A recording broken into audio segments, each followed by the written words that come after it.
आप कहते हो कि मंदिर से जाते समय नंदी के कानों में कहकर चले जाओ। बैठिए बैठिए बैठिए बैठिए। बहुत सुंदर प्रश्न है आपके, बहुत भाव से और आनंद से आपने करा, और जनमानस के कल्याण के प्रश्न है ये, केवल आपके लिए नहीं है, ये सबके लिए इतने जोरदार प्रश्न हैं। जो गलती भी करते होंगे तो इसको सुधार सकते। आपने कहा कि नंदी के कानों में कहना चाहिए।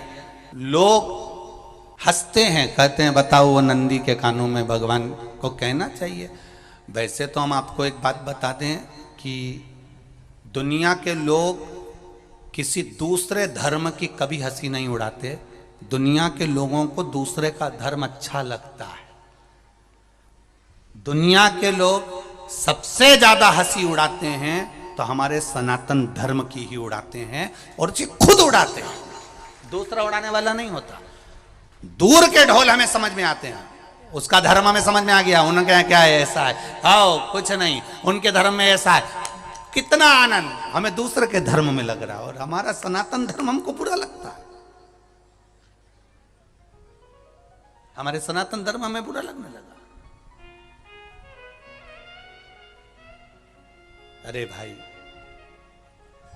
लोग कहते हैं कि नंदी के कान में कहते हो, ये कोई हमारे पुराणों में या शास्त्रों में लिखा है?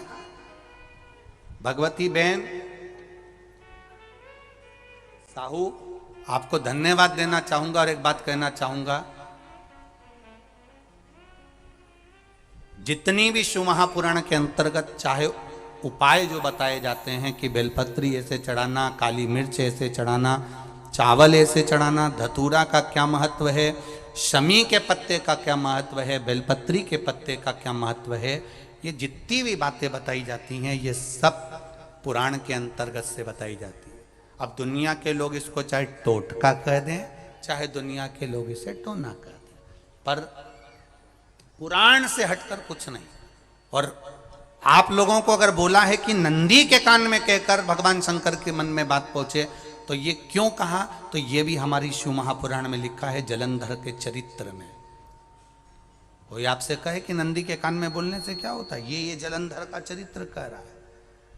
मां पार्वती जी का हस्त कमल पकड़कर जलंधर लेकर जाने लगा।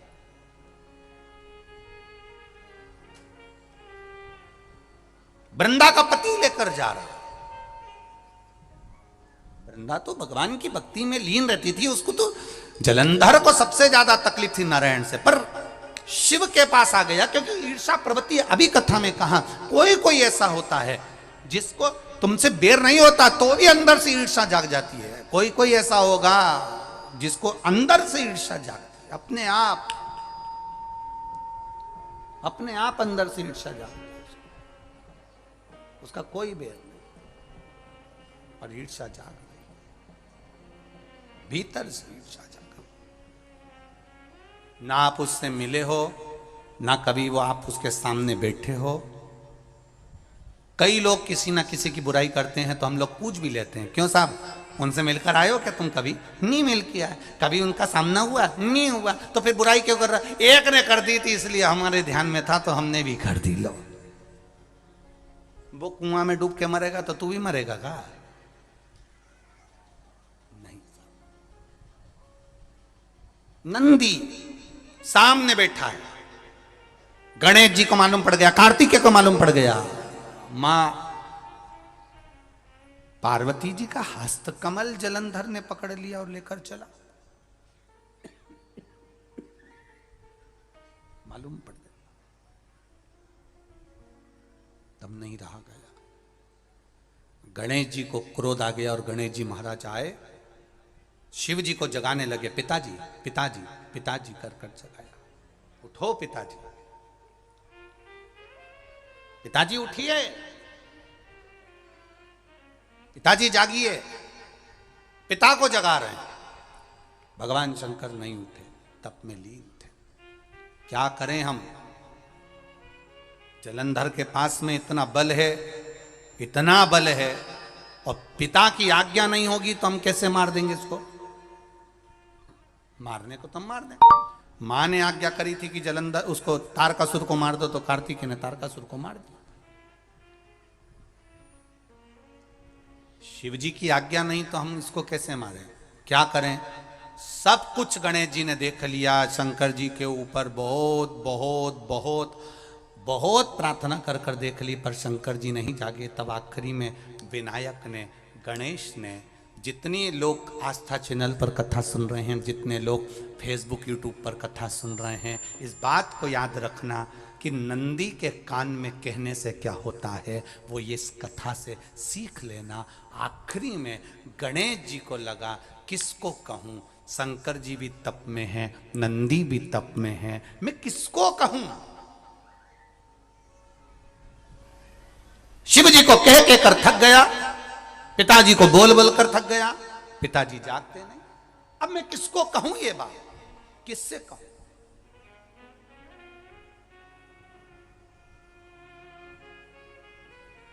विनायक गए सीधे अब नंदी के पास में। नंदी भी तप में लीन थे, शंकर जी की ओर मुख था, शंकर जी की ओर मुख था। गए और जाकर तुरंत विनायक ने नंदी के कानों में जाकर कहा, नंदीश्वर, मैया का हाथ पकड़कर जलंधर लेकर जा रहा है, पिताजी तप में लीन है, कृपा करिए ना। बस केवल नंदी के कान में कहा, गणेश जी दूर हट गए। नंदी के कान में कहा, शंकर जी के नेत्र खुल गए, शिव जी के नेत्र खुले। ध्यान देना जरा, इस शिव महापुराण की, आशुतोष शिव महापुराण की कथा, जो कथा यहां कही जा रही है, यह कथा पहले के चरित्रों में सुनने को नहीं मिली होगी। जरा ध्यान देना इस संवाद पर, जितने लोग आस्था चैनल पर, जितने फेसबुक यूट्यूब पर सुन रहे हैं। सनातन धर्म की हंसी उड़ाने वाले कह देते हैं नंदी के कान में कहने से क्या होता है, नंदी के सामने जाकर बोलने से क्या होता है, नंदी के पास बैठकर बोलने से क्या होता है, नंदी के पास बैठकर शंकर जी का मात्र दीदार करने से क्या होता है, दर्शन करने से क्या होता है। वो अच्छे से समझ लेना, जो लोग सनातन धर्म पर उंगलियां उठाते हैं वो अच्छे से समझ लें इस बात को।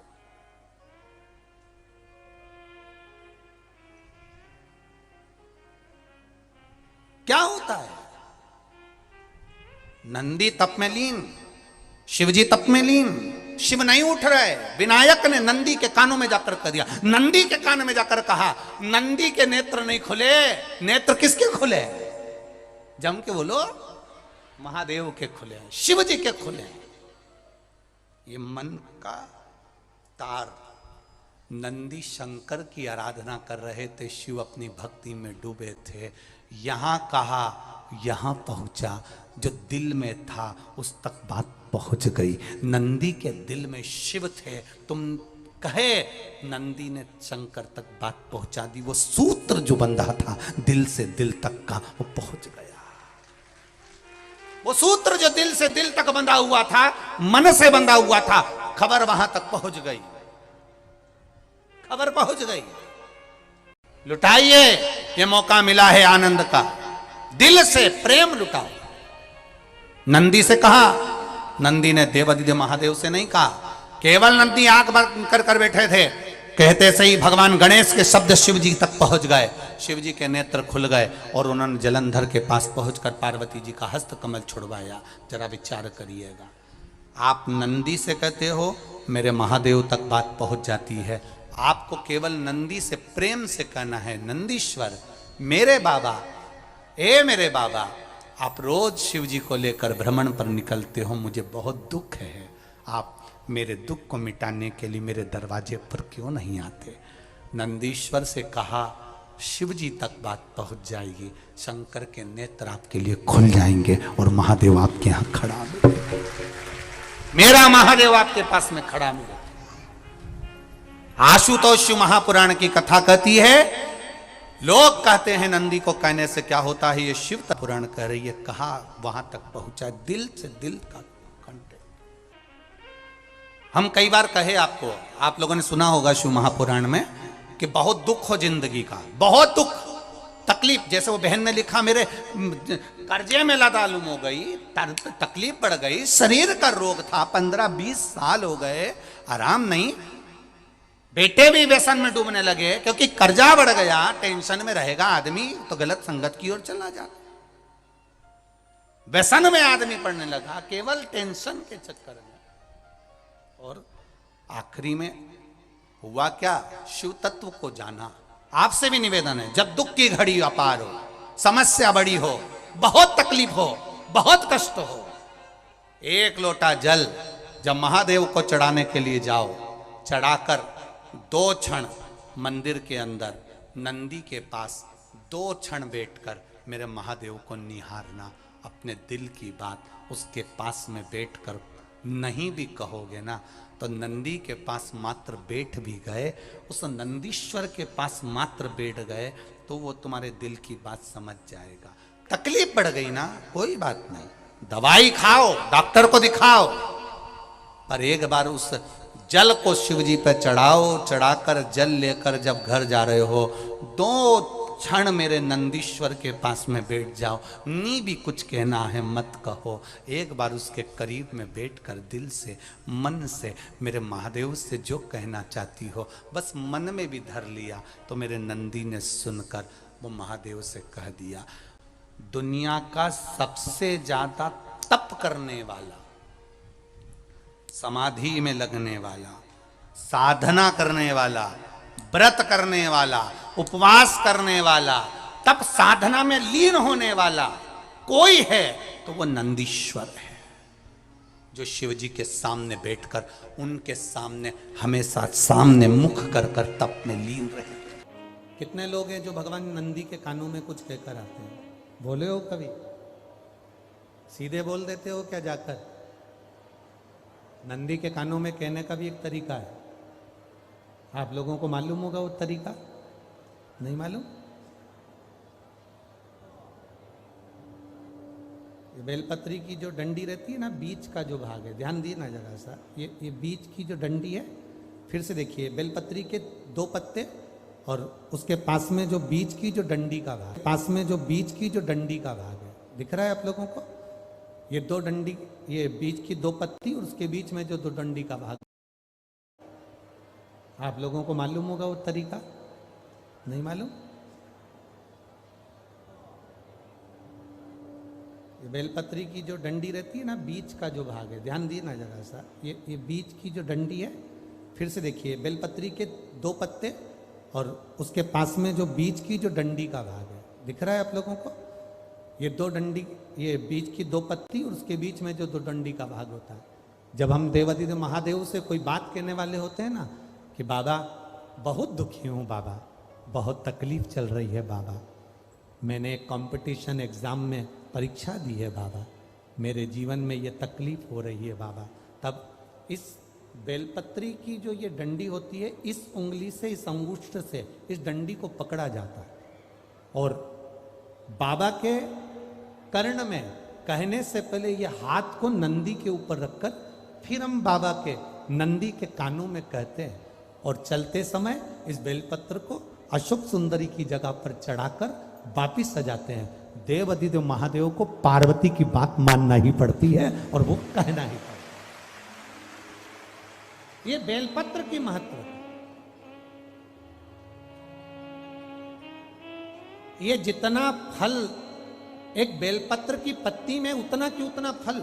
हम आपसे फिर कहेंगे, कभी मौका मिल जाए जिंदगी में, कभी तुम्हारे जीवन में अगर मौका मिले और कहीं बेलपत्री का वृक्ष मिल जाए जिसकी छांव तुम्हारे ऊपर पड़ रही हो, तुम्हारे ऊपर अगर बेलपत्री की छांव पड़ रही हो, उसके नीचे बैठकर कभी मौका मिले, एक बेलपत्री का पत्ता मात्र रखकर आप शिव जी का नाम लेकर जल भी अगर समर्पित कर रहे हो ना, तो वो 12 ज्योतिर्लिंग को जल चढ़ाने के बराबर फल प्रदान कर।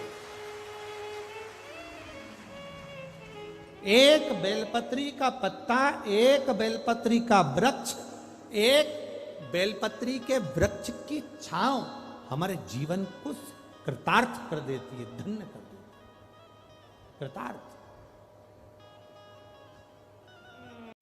तो जिस जगह पर नंदी मेरे मंदिर के बाहर बैठा रहेगा,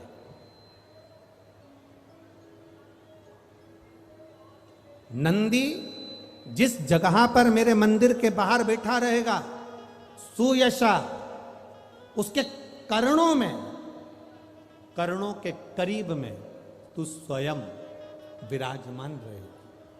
सुयशा, जब कोई नारी, जब कोई पुरुष, जब कोई बच्चा, जब कोई बुजुर्ग, जब कोई भी संसार सागर में रहने वाला मानव मेरे मंदिर में आएगा और नंदी के कान में कुछ कहकर जाएगा, तब तू उसको सुनकर माँ पार्वती से कहेगी।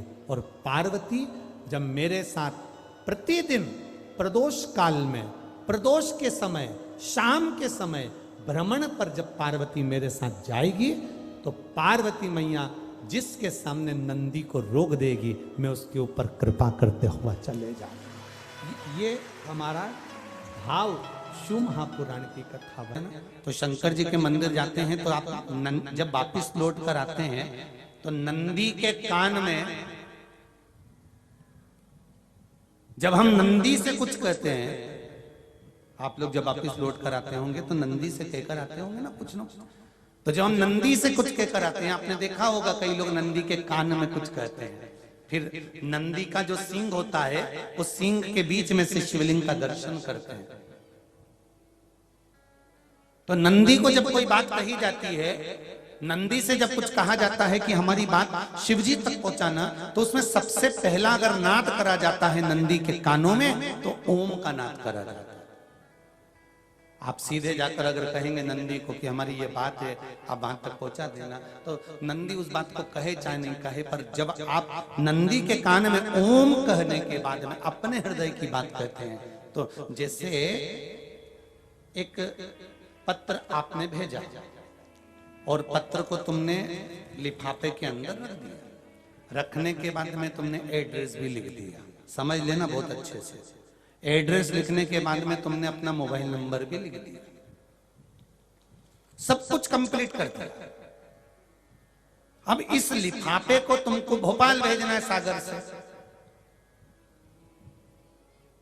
और तुमने ले जाकर इस लिफाफे को डाकघर के डब्बे में डाल दिया। लिफाफा जाएगा, जम के बोलिए, एड्रेस पूरा लिखा है, पीछे तुम्हारा नाम भी लिखा है, मोबाइल नंबर भी लिखा है, सब कुछ लिख दिया, पर लिफाफा जाएगा नहीं। क्यों नहीं जाएगा? क्योंकि उस पर टिकट चिपका नहीं है। 15 पैसे का, 10 पैसे का, 25 पैसे का, या 1 रुपए का, या 2 रुपए का, उस पे अगर कोई टिकट चिपका होता, फिर आप उसको डालते तो जाता कि नहीं जाता? चले जाता। ये ओम सनातन धर्म के अंतर्गत जितने भी मंत्र होते हैं, जितने ब्राह्मण मंत्र का उच्चारण करते हैं, जितने ब्राह्मण मंत्र पढ़ते हैं और मंत्र का उच्चारण करते हैं, उसमें ओम का नाद क्यों करते हैं? क्योंकि ये हमारे श्लोकों को, हमारे शब्दों को, हमारे दिल की बात को टिकट का काम कर कर परमात्मा तक पहुंचा देता है। ये ओम अक्षर, ओम शब्द, ओम नाद। कभी कभी बेलपत्र देखना, जब बेलपत्र आप समर्पित करते हैं तो ऊपर वाली जो पत्ती होती है उस पे ओम लिखते हो। कई किसी को लिखते हुए देखा होगा, चंदन से, पीले चंदन से, लाल चंदन से। सबसे मूल 3 पत्तियों में बीच वाली जो पत्ती उस पे ओम लिख दिया, फिर इधर वाली में लिख दिया नमः, इधर वाले में लिख दिया शिवाय। कभी आपने देखा कि इधर वाली पत्ती में ओम लिखा हो, इधर में नमः लिख दिया हो, इधर में शिवाय लिख दिया हो? नहीं, लिखने वाला लिखेगा, क्योंकि जो विद्वान होता है, चतुर होता है, जिसमें विद्वत्ता होती है, वो सबसे ऊपर वाली पत्ती में ही ओम लिखेगा, क्योंकि उसको मालूम है ये ब्रह्मा है, ये विष्णु है और ऊपर शिव है। इन दोनों का समावेश ओम में है, इसलिए वो सबसे पहली पत्ती में ओम ही लिखता है।